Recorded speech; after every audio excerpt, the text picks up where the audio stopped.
Sungguh luar biasa, inilah karomah menakjubkan Syekh Nawawi Banten yang bisa mengeluarkan api dari jempol kakinya.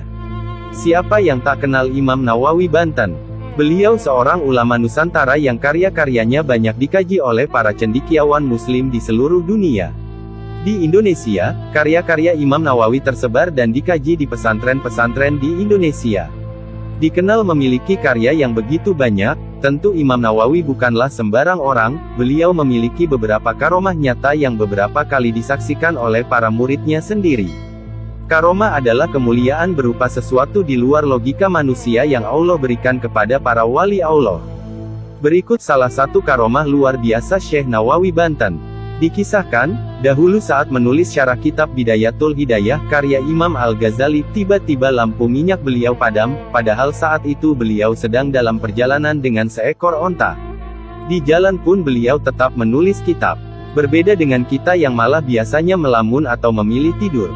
Dalam kondisi gelap seperti itu, Imam Nawawi pun lalu berdoa.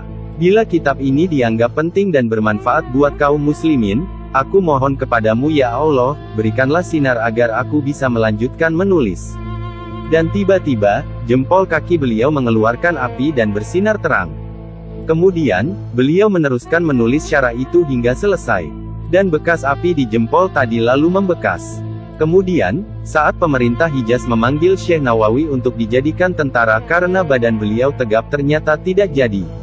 Hal ini karena adanya bekas api di jempol beliau tadi. Mari kita kenali karya dan pemikiran Syekh Nawawi Banten. Sebagai ulama yang mengajar di Makkah, Syekh Nawawi menjadi jembatan mata rantai jaringan ulama Nusantara dan Hijaz. Syekh Nawawi Al-Bantani merupakan salah seorang ulama yang mengajar di Masjidil Haram, di Makkah Al-Mukarramah.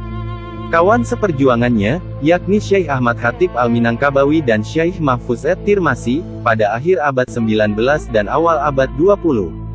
Dalam pemahaman tasawuf, Syekh Nawawi merupakan tokoh sufi beraliran Qadiriyah. Aliran ini mendasarkan pemahaman pada ajaran Syekh Abdul Qadir Al-Jilani. Pada ranah tasawuf, Syekh Nawawi menulis kitab Salalim Al-Fudola, yang didasarkan pada teks pelajaran tasawuf Hidayah Al-Azkiyah ila Thoriqil Auliya karya Zainuddin Al-Malibari yang ditulis pada tahun 914 Hijriah, 508 Masehi. Kitab ini sangat populer di pesantren-pesantren tanah Jawa, bahkan disebut dalam rangkaian kisah serat Centini. Kitab lain dalam bidang tasawuf, yakni Misbah Adulen, ala Manhaj Alatan fi Tabwibil Hukmi, yang ditulis tahun 1314 Hijriah. Syekh Nawawi merupakan penulis produktif, dengan karya yang populer di komunitas pesantren Nusantara. Karya Syekh Nawawi tersebar dalam rumpun ilmu kalam, ilmu fikih, akhlak dan tasawuf, hingga tafsir. Dalam bidang ilmu kalam, Syekh Nawawi menulis kitab Fathul Majid pada tahun 1298 Hijriah, lalu kitab Tijan Adurori pada tahun 1301 Hijriah, lalu kitab Kashi Fathus Syaya pada tahun 1292 Hijriah, lalu kitab An-Nahjatul Jadidah pada tahun 1303 Hijriah, lalu kitab Dazariatul Yakin ala Umil Barohil pada tahun 1317 Hijriah, lalu kitab Arisalah Al-Jamiyah Baina Usuluddin wal Fiqhi wa Tasawufi pada tahun 1292 Hijriah, lalu kitab Atsimar Al-Yaniyah pada tahun 1299 Hijriah, lalu kitab Nuruzolam pada tahun 1329 Hijriah. Kitab-kitab beliau dalam bidang fiqh, masih menjadi pembahasan kalangan santri hingga kini.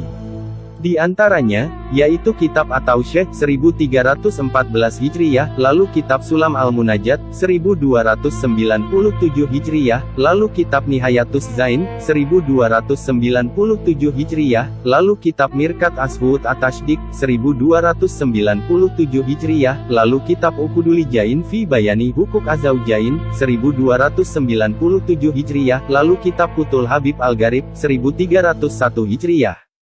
Karya Syekh Nawawi dalam bidang tafsir berjudul At-Tafsir Al-Munir Lima Alim Al-Tanzil Tafsir Marah Labib. Dalam kitab-kitabnya, Syekh Nawawi sering mengaku sebagai pengikut Imam Al-Asy'ari, atau Asy'ariyah, serta Imam Abu Mansur Al-Maturidi.